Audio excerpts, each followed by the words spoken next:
शस्त्र पूजा आपण दसऱ्याला करतो की नाही, शस्त्रांची पूजा आपण करता की नाही? ते तेवढ्यापुरतं नसतं. इथल्या भूमीने पराक्रम पाहिलाय, इथल्या भूमीने अनेक वीरांनी अनेक महापुरुषांनी इथं रक्त सांडलंय आणि त्या प्राणांची आहुती दिली. त्याचा गौरव किंवा त्याचं स्मरण म्हणून आपण दसऱ्याला शस्त्रांची पूजा करतो. महिषासूर मर्दिनीने 9 दिवस 9 रात्र महिषासुराचा निपात केला. तिला कुठेही वेळ नव्हता रंगाच्या साड्या नेसायला, तिला कुठेही वेळ नव्हता नटायला थटायला आणि गरबा खेळायला. आम्ही नवरात्र असंच साजरं करतो. आता तो मेसेज काही दिवसात फिरेल बघा, अमुक दिवशी अमुक रंग, 9 दिवसाचे 9 रंग.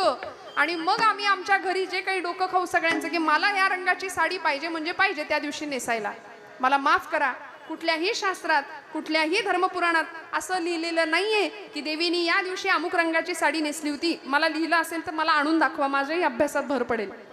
कुठेच लिहिलेलं नाही, असं कुठेही लिहिलेलं नाही. नको तो अट्टहास खरंच करू नका, खरंच करू नका. त्याऐवजी देवी सप्तशती, देवी भागवत, आमच्या मुलींना स्वसंरक्षणाचे धडे देऊया.